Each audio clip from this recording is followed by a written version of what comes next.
Rain lashed against the floor-to-ceiling windows of the Boston law firm, distorting the city skyline into a blur of gray and harsh neon.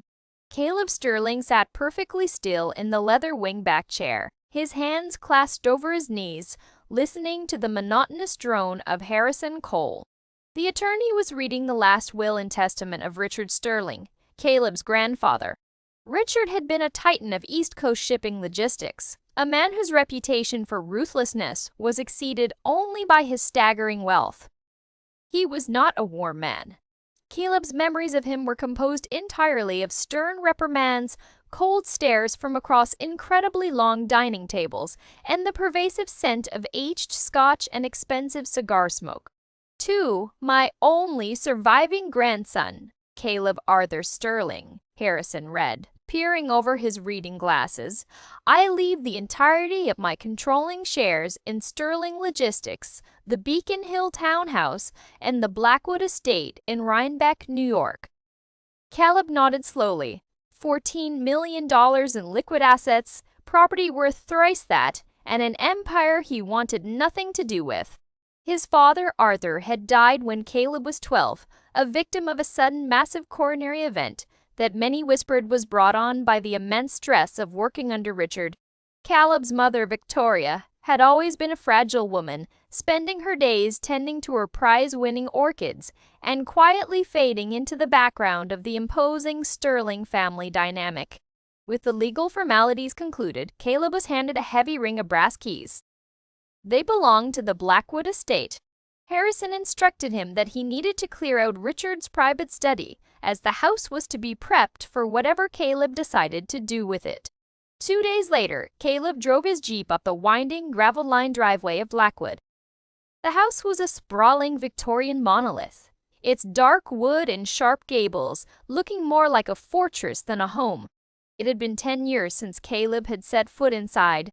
He spent the first few hours wandering the empty halls, the silence ringing in his ears.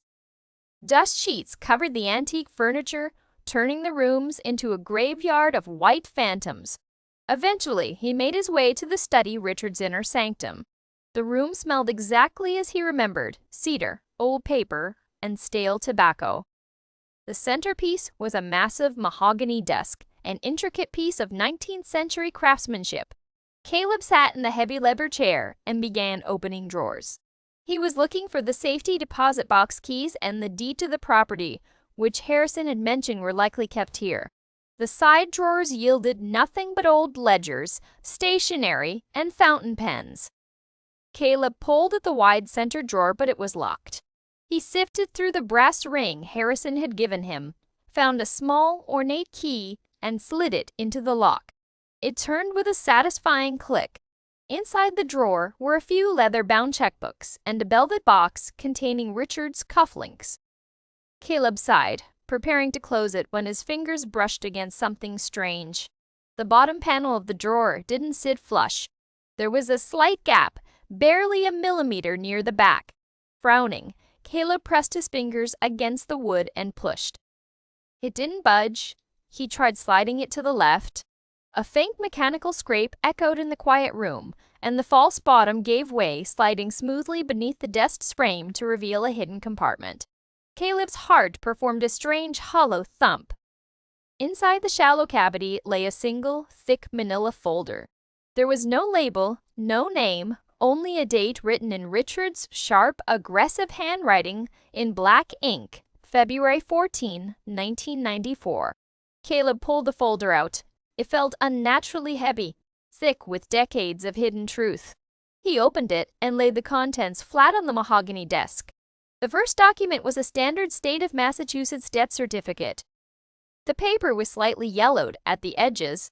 Caleb's eyes scanned the typed text, moving from the state seal to the name of the deceased. Name: Caleb William Sterling. Date of birth: August 12, 1993. Date of death: February 14, 1994. Cause of death: asphyxiation, accidental drowning. The breath vanished from Caleb's lungs. He stared at the paper, his mind stalling. August 12, 1993. That was his birthday. But the death certificate. It said Caleb Sterling died when he was 6 months old. This is a mistake, Caleb whispered to the empty room. Some kind of sick joke. His hands were trembling as he pushed the death certificate aside. Beneath it lay a police report filed by the Boston Police Department detailing a tragic accident at the Sterling residence. Victoria Sterling had left her infant son in the bathtub unattended for just a few minutes to answer a phone call.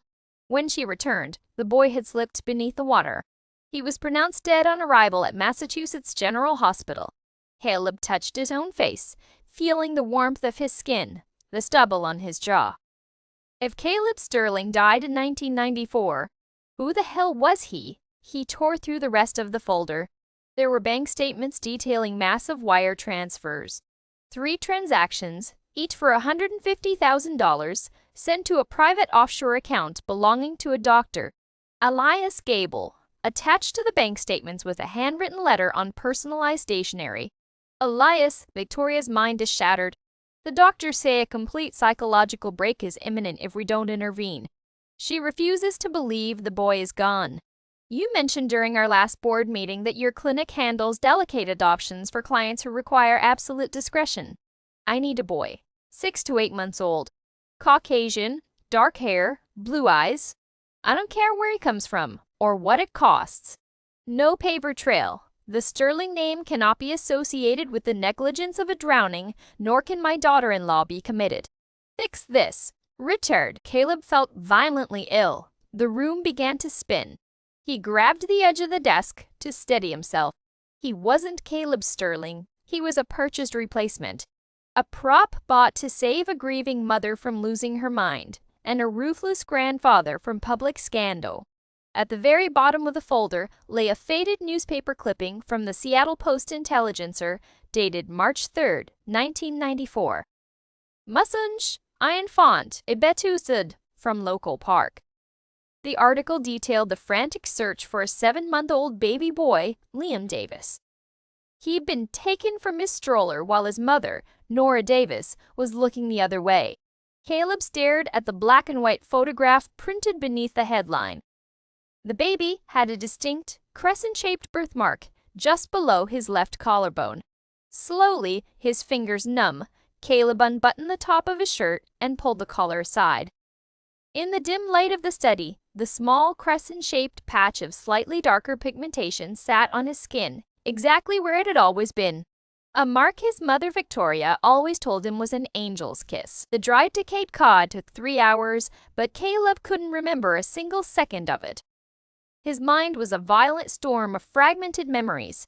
He recalled looking in the mirror as a teenager, wondering why he lacked the sharp, aristocratic jawline of his father, Arthur, or the delicate, sloping nose of Victoria.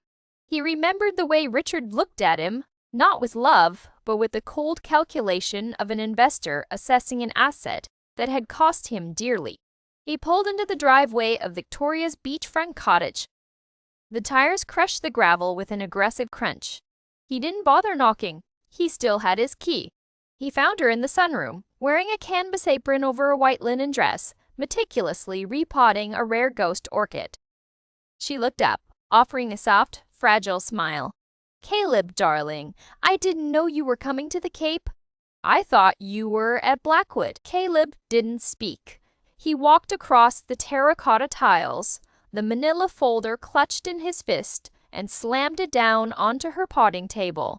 Dirt scattered across the floor, and a ceramic pot tipped over, shattering. Victoria flinched, her hand flying to her chest. "Caleb, what on earth has gotten into you?" "Who am I?" His voice was dangerously quiet, barely more than a rasp. Victoria's eyes darted to the folder. Her face drained of color, turning as white as the linen she wore.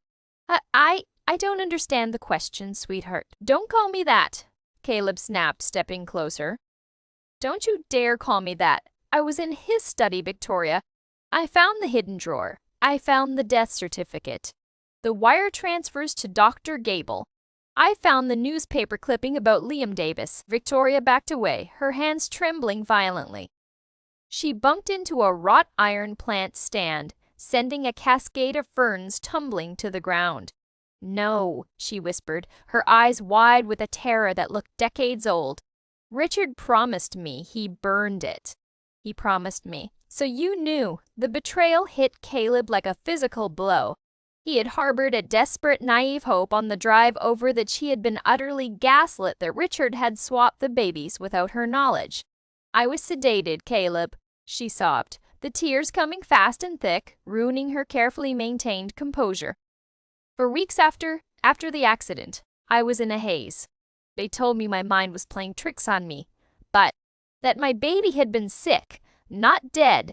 When I finally came out of the fog, Richard brought you to me, and you just accepted it, Caleb yelled, the anger finally breaking free. You looked at another woman's child, a child stolen from a park in Seattle, and you just decided to play house? I was broken, Victoria screamed back, dropping to her knees amid the spilled soil and shattered terracotta. My baby died. He slipped under the water because I went to answer a goddamn phone call. I wanted to die. I tried to die. But then there you were. You had his eyes. You needed a mother. I needed a son. I chose to believe the lie because the truth would have killed me. Caleb looked down at the woman who had raised him. He saw the genuine agony in her eyes, the years of repressed guilt finally fracturing her delicate facade. He felt a sickening mixture of pity and absolute disgust. You stole my life, Victoria. You and Richard. You bought me to cover up your mistake. I loved you, she wept, reaching out to grasp his pant leg. I loved you as my own. You are my son. Caleb stepped back, pulling his leg free from her grasp. My name is Liam Davis. My mother is Nora Davis. And tomorrow I am hiring a private investigator to find her. He turned and walked out of the sunroom, leaving Victoria sobbing on the floor among her broken orchids. The weeks that followed were a blur of legal battles and profound identity crisis. Caleb now, legally stepping into the process of reclaiming the name Liam froze the Sterling assets. He refused to touch a dime of the $14 million, viewing it as blood money.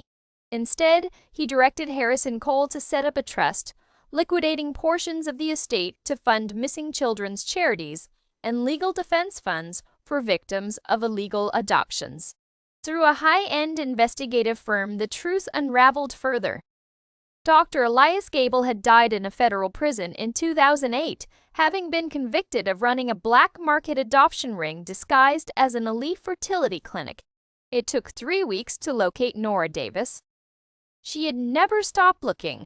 For 32 years, she had kept Liam's bedroom in her modest Seattle home exactly as it was. She had divorced, struggled with depression, but every year on his birthday she lit a candle and prayed for him to come home. Caleb stood on the porch of a small blue house in the suburbs of Seattle. The rain here felt different than the harsh storms of the East Coast. It was a soft, steady mist that felt like washing away the past. He held a photograph and in his hand the newspaper clipping of the baby with the birthmark. His heart pounded against his ribs, a frantic rhythm of fear and hope. He reached out and pressed the doorbell. Footsteps approached. The lock clicked. The door opened to reveal a woman in her late 60s. Her hair was graying, her face lined with decades of grief, but her eyes, blue and striking, were a mirror image of his own. Nora looked at the tall stranger on her porch. Her brow furrowed in confusion, and then, slowly, her eyes traveled over his face. They locked onto his jawline, the shape of his nose, and the unmistakable deep blue of his eyes. The breath hitched in her throat. "Hello," Caleb said, his voice breaking. He reached up and unbuttoned the top 2 buttons of his collar, pulling the fabric aside to reveal the crescent-shaped mark. "My name is Liam. I think I've been lost for a very long time."